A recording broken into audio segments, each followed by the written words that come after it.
Topic है critical perspective of the construct of intelligence. Critical perspective of intelligence का मतलब है ट्रेडिशनल आईक्यू वाले आइडिया को क्वेश्चन करना। पहले लोग मानते थे कि इंटेलिजेंस सिर्फ आईक्यू टेस्ट से मेजर होती है, लेकिन मॉडर्न साइकोलॉजिस्ट कहते हैं कि इंटेलिजेंस सिर्फ एक नंबर नहीं है। आसान भाषा में ट्रेडिशनल व्यू का मतलब है intelligence is equal to IQ score.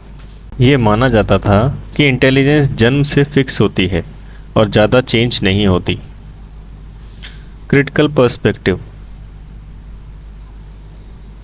हर बच्चा अलग तरीके से इंटेलिजेंट होता है। आईक्यू टेस्ट हर टाइप की एबिलिटी को मेजर नहीं करता।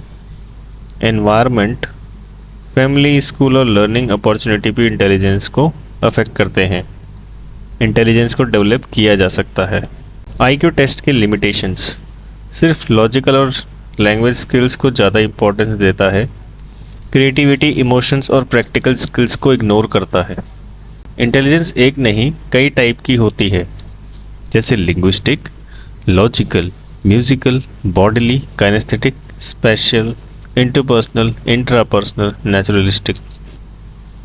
सोशल एंड कल्चरल इन्फ्लुएंस, हर कल्चर में इंटेलिजेंस का मीनिंग अलग अलग हो सकता है, इसीलिए एक ही टेस्ट सब बच्चों के लिए फेयर नहीं होता। टीचर्स रोल, सभी स्टूडेंट्स को इक्वल अपॉर्चुनिटी देनी चाहिए। सिर्फ मार्क्स या आईक्यू के बेसिस पर स्टूडेंट्स को जज नहीं करना चाहिए। डिफरेंट टीचिंग मेथड्स यूज़ करने चाहिए। फिर आता है मल्टीपल इंटेलिजेंस या मल्टी डायमेंशनल इंटेलिजेंस। इसका मतलब है कि इंटेलिजेंस सिर्फ एक टाइप की नहीं होती, बल्कि कई तरह की होती है। हर बच्चा अलग अलग एबिलिटीज़ और टैलेंट्स के साथ पैदा होता है, इसलिए किसी भी चाइल्ड को सिर्फ आईक्यू या मार्क्स के बेसिस पर जज नहीं करना चाहिए। ये कॉन्सेप्ट सबसे ज़्यादा Harvard Gardner's theory of multiple intelligence से रिलेटेड है। हार्वर्ड गार्डनर्स ने 8 टाइप के इंटेलिजेंस दिए थे।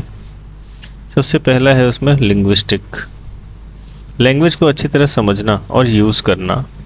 रीडिंग, राइटिंग, स्पीकिंग में अच्छा होना। एग्जाम्पल के लिए राइटर, पोएट, टीचर, लॉयर्स, ये सब इसके अंदर आते हैं। फिर आता है लॉजिकल, मैथमेटिकल इंटेलिजेंस, जो कि नंबर्स में स्मार्ट होते हैं। मैथ्स, रीजनिंग और प्रॉब्लम सॉल्विंग में अच्छा होना।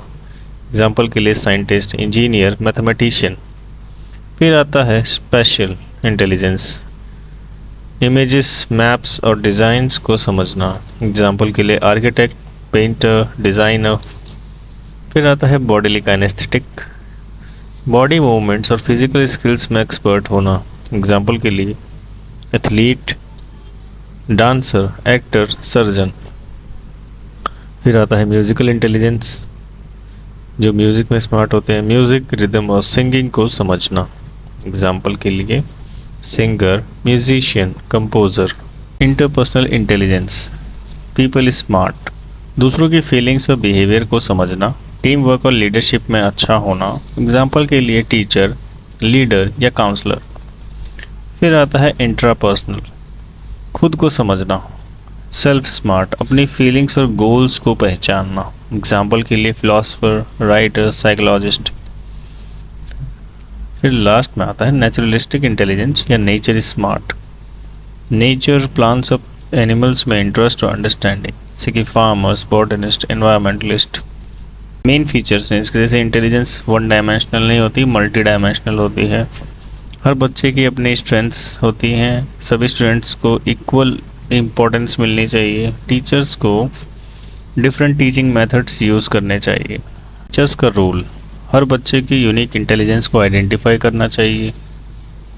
एक्टिविटीज़ और प्रोजेक्ट्स के थ्रू लर्निंग करानी चाहिए। सिर्फ मार्क्स या आईक्यू के बेसिस पर स्टूडेंट्स को जज ना करना और इंक्लूसिव और चाइल्ड सेंटर्ड क्लासरूम बनाएं। अगर दोनों टॉपिक्स का शॉर्ट में रिवीजन देखें तो इंटेलिजेंस सिर्फ आईक्यू नहीं है। हर चाइल्ड की अपनी यूनिक एबिलिटीज़ होती हैं और उन्हें सही इन्वायरमेंट और लर्निंग से डेवलप किया जा सकता है। और मल्टी डायमेंशनल इंटेलिजेंस का मतलब है कि हर बच्चा अलग अलग तरह के इंटेलिजेंस रखता है, इसलिए सिर्फ आईक्यू या मार्क्स से उसकी एबिलिटी को जज नहीं किया जा सकता।